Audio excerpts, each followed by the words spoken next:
ये कहानी है पूरनपुर गांव की, जो इतना खूबसूरत था कि बस लोग देखते ही रह जाते थे।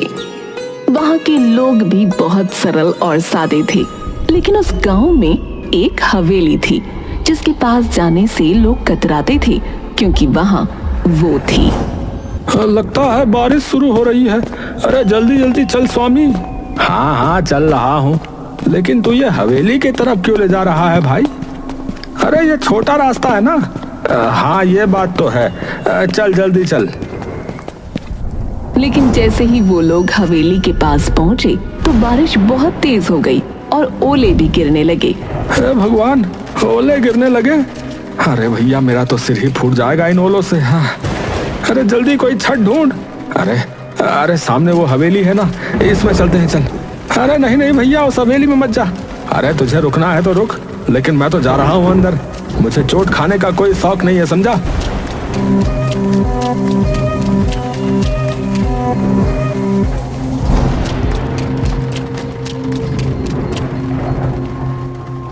और फिर उन्होंने नजर घुमाकर हवेली को देखा। हवेली इतनी पुरानी थी जितना पुराना गांव, लेकिन इतनी पुरानी होने के बावजूद वो जर्जर नहीं थी, लेकिन हाँ डरावनी जरूर थी। अरे यार, ये बारिश के चक्कर में हम कहाँ आकर रुक गए। जल्दी बारिश रुके तो हम यहाँ से भागे। अरे भाई ये आवाज किसकी है? कौन सी आवाज है? भाई मजाक मत कर यार। ये कौन आ गया? ये कौन आ गया? ये कौन आ गया? उन लोगों ने घूम कर देखा तो हवेली के एक कोने में अजीब सी बुढ़िया बैठी थी, जिसके सफेद बाल खुले हुए थे और वो कुछ बड़बड़ा रही थी। दोनों डर से कांप उठे और फौरन बाहर भागे। बाहर अभी भी ओले गिर रहे थे, लेकिन इस बार वो ओलों की चोट खाते हुए अपने घर की तरफ भाग गए। भैया राम, भैया लोग सही कहते हैं सोनी। अरे वहाँ कुछ है भैया। भैया मैं तो कसम खाता हूँ अब उस तरफ नहीं जाऊंगा भैया। गांव में 4 नए लोग पहुंचे, एक नौजवान जोड़े के साथ 2 नौजवान लड़के और। अरे भाई आप लोग कौन हैं और इस गांव में कैसे आना हुआ?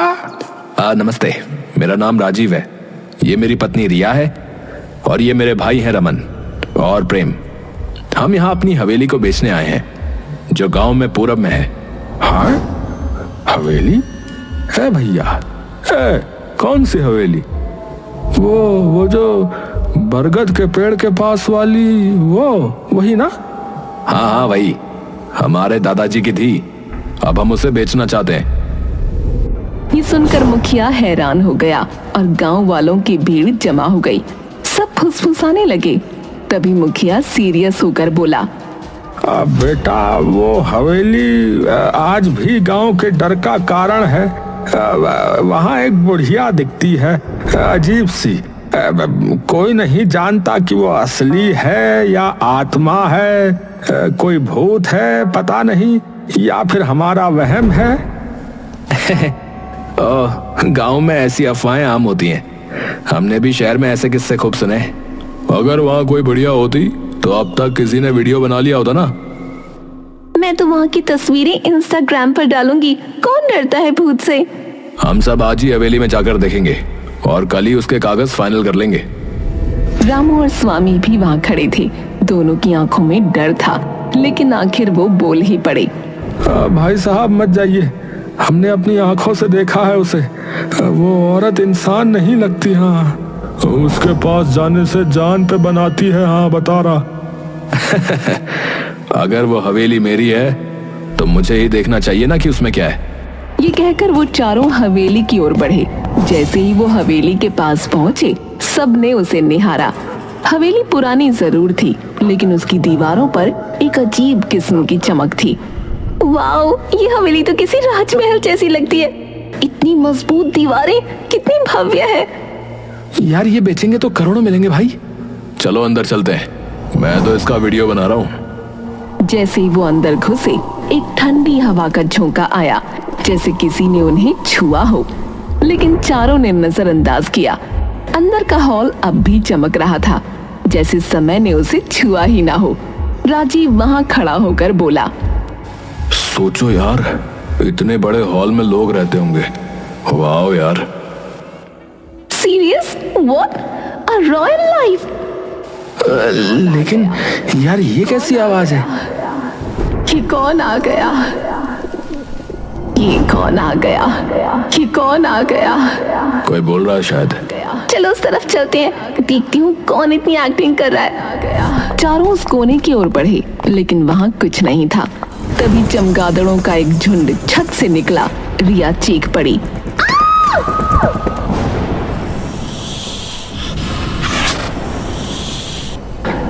अरे बाप रे, सांप! अरे भागो भाई! हे भगवान, ये हवेली तो जंगल हो रखी है। अफवाहों का भूत और असली जानवरों का आतंक। राजीव, रिया, रमन और प्रेम हवेली की सुंदरता और रहस्यमयी माहौल से प्रभावित होकर वहां से निकलने ही वाले थे कि अचानक हवेली के अंदर एक अंधेरे कोने में कुछ हिलता डुलता दिखा। सभी की निगाहें उस कोने की ओर मुड़ी। वहां एक औरत बैठी थी, उसी हवेली की वही रहस्यमयी बुढ़िया जिसकी बातें गांव वाले करते थे। खुले सफेद बाल, सूखी सिलवटों वाली त्वचा और पथराई आंखें। वो देखो, वहाँ कोई है। चलते हैं। ये वही बुढ़िया लगती है। नहीं यार, अब जब सामने दिख रही है तो बात करनी चाहिए। रिया साहस करके धीरे धीरे उस बुढ़िया के पास गई। जैसे ही वो पास पहुंची, बुढ़िया अचानक कांपती हुई खड़ी हो गई। आप कौन है? यहाँ क्या कर रही है? तुम लोग क्यों आए हो? यहाँ क्यों आए हो? यहाँ कोई नहीं आता, फिर तुम क्यों आए हो? हम इस हवेली को बेचने आए हैं। ये हमारे दादा की हवेली है। और आप? मैं खजाने की रखवाली कर रही हूँ। खजाना? हाँ, बहुत साल पहले मैंने इस हवेली में खजाना छुपाया था, पर अब याद नहीं कहाँ रखा है, कहाँ दफना दिया, समझ नहीं आता। बुढ़िया के खजाना शब्द ने चारों के मन में एक साथ बिजली की तरह लालच जगा दिया। उनकी आंखों में अब हवेली की कीमत से ज्यादा उस अदृश्य खजाने की चमक तैरने लगी। अगर ये खजाने की बात सच हुई तो हम करोड़पति बन सकते भाई। और जब खजाना मिल जाए, इस बुढ़िया को यहाँ से निकाल फेंकेंगे। डराने के अलावा करते क्या ये? बिल्कुल भाई, पहले मिठास फिर लात। हाँ, चलो खोजना शुरू करें। अम्मा, वो खजाना कहाँ है?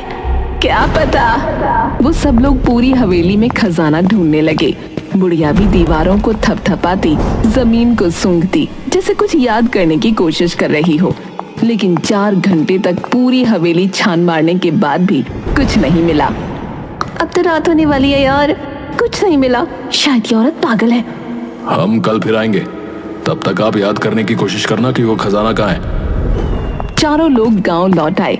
गांव वालों को जब ये पता चला कि उन्होंने बुढ़िया से बात की और खजाने की भी बात सुनी, तो पूरा गांव भौचक्का रह गया। क्या तुमने उससे बात की? उसने सच में खजाने की बात कही? हम बरसों से डरते आए हैं उस हवेली से, और तुम लोग खजाना ढूंढ रहे हो? अगर सच में खजाना हुआ तो हम सबको फायदा होगा। फिर कल चलो हमारे साथ। अगर कोई खजाना मिला तो हिस्सा मिलेगा।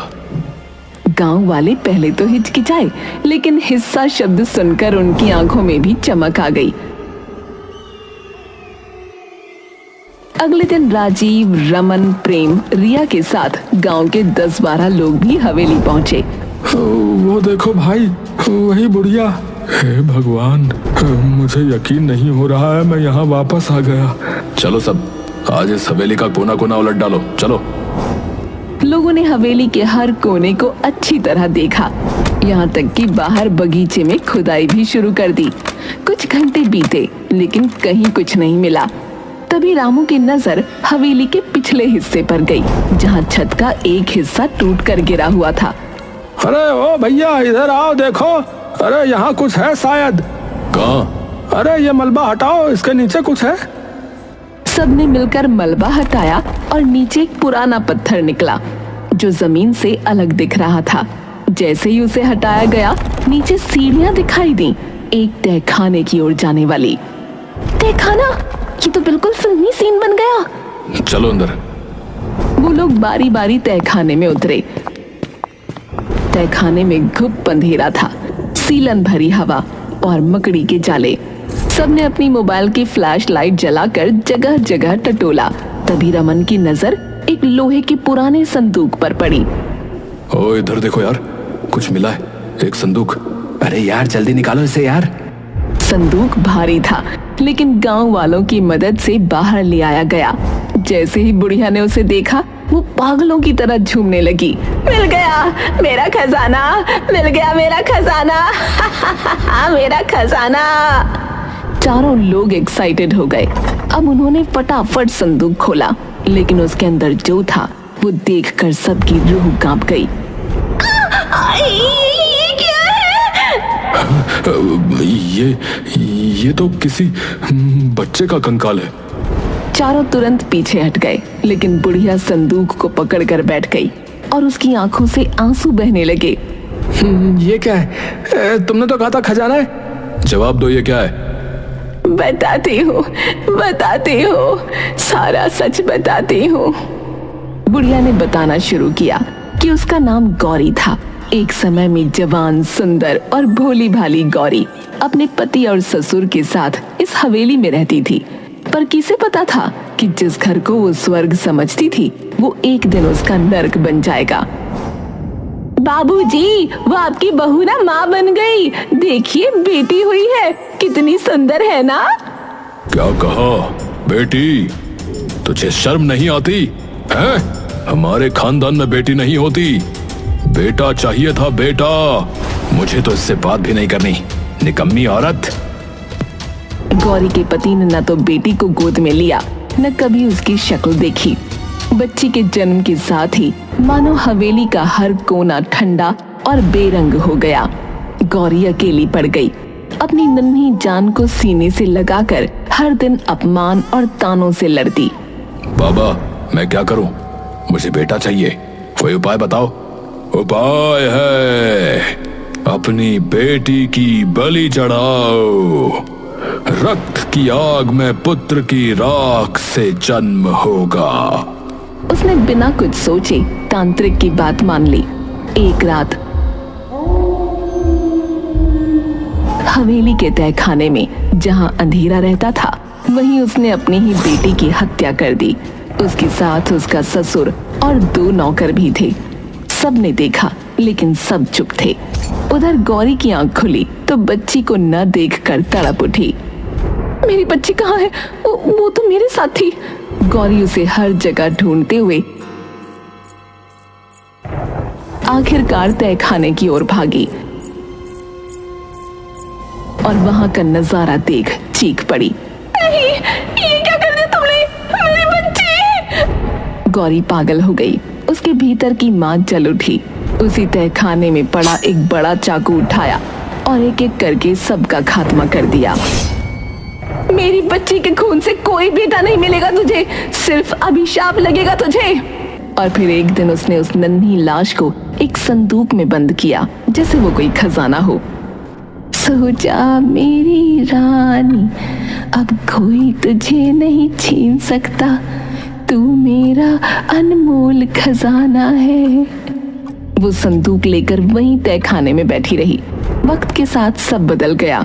हवेली सुनसान हो गई और जब वो एक दिन ऊपर आई तो छत का एक हिस्सा गिर पड़ा। तहखाने का रास्ता हमेशा के लिए बंद हो गया। गौरी ऊपर रह गई और संदूक नीचे छुप गया। यादें धुंधली हो गईं, पर उसका पागलपन वही रहा। गौरी की आंखों से आंसू झर रहे थे। सामने बैठे राजीव, रिया, रमन और प्रेम सन्न थे, जैसे किसी ने उनकी जुबान छीन ली हो। ये सब सच है? हाँ, ये मेरा खजाना है, मेरी बेटी, मेरी जान, मेरी दुनिया। पागल औरत, ये खजाना है? हड्डियां और सड़ती यादें हैं? राजीव उस संदूक को लात मारकर दूर फेंक देता है। ये देखकर उस बुढ़िया को बहुत तेज गुस्सा आ गया। वो पागलों की तरह चिल्लाने लगी, नहीं, ये मेरी बच्ची है। तेरी हिम्मत कैसे हुई मेरी बच्ची को लात मारने की? वो पगलाई हुई औरत अब उस संदूक को गोद में लेकर हवेली के अंदर की ओर भागी। उसकी चीखें हवेली की दीवारों से टकराकर लौट रही थीं। मेरा खजाना, मेरी बेटी, मुझसे कोई नहीं छीन सकता। अरे अब बहुत हो गया, पागल औरत ने दिमाग खराब कर दिया है। इसको निकालो यहाँ से, फिर इस हवेली को बेच डालते हैं। चलो। हाँ यार, खजाना तो निकला नहीं, अब हवेली बेचेंगे, चलो। सबने सोचा कि किसी भी तरह बुढ़िया को पकड़कर बाहर फेंक देंगे, लेकिन उन्हें नहीं पता था कि ये इतना भी आसान नहीं होगा। वो लोग हवेली के अंदर की तरफ जाते हैं तो अचानक राजीव फर्श पर बिछे कालीन पर पैर रखता है और गड्ढे में गिर जाता है जो कालीन से ढका था। राजीव, कहाँ गए तुम? ये क्या हो रहा है? ये सब उस पगली औरत का जाल है। अरे भागो यहाँ से भैया।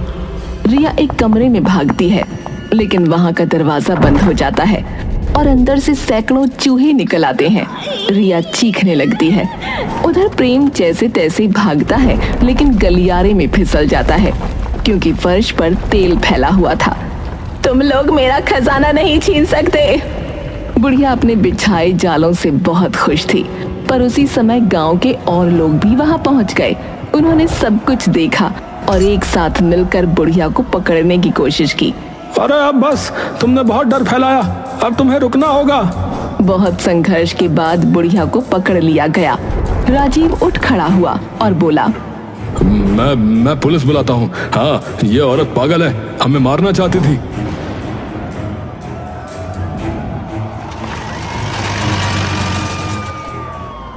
पुलिस जल्दी ही पहुंच गई। सर, हम तो ये हवेली बेचने आए थे। ये औरत हम पर हमला कर रही थी। पागल है सर ये।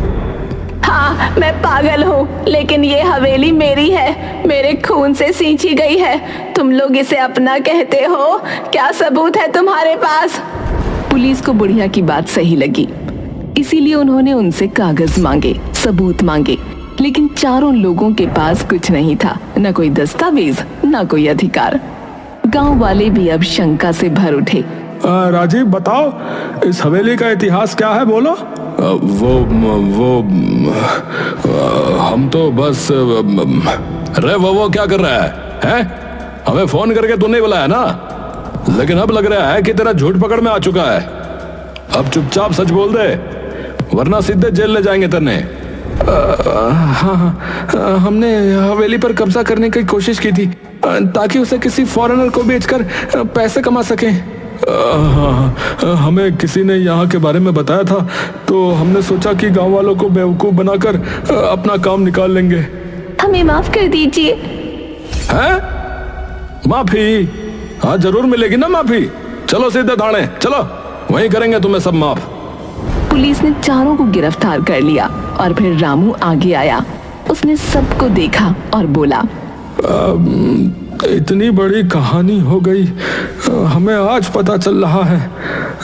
देखो भैया, गांव वालों, मुझे लगता है कि हमें इस बच्ची का जो है अंतिम संस्कार करना चाहिए, ये जरूरी है भैया। सबने मिलकर उस मासूम बच्ची की अस्थियों का विधि पूर्वक अंतिम संस्कार किया।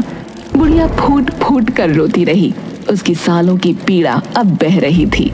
उसके बाद पुलिस ने बुढ़िया को एक मानसिक चिकित्सालय भेज दिया, पर कहानी यहीं खत्म नहीं हुई। गांव वालों ने उस हवेली को एक बालिका विद्यालय में बदल दिया। बाहर एक पट्टिका लगी जिस पर लिखा था, गौरी कन्या विद्यालय, एक माँ की याद में।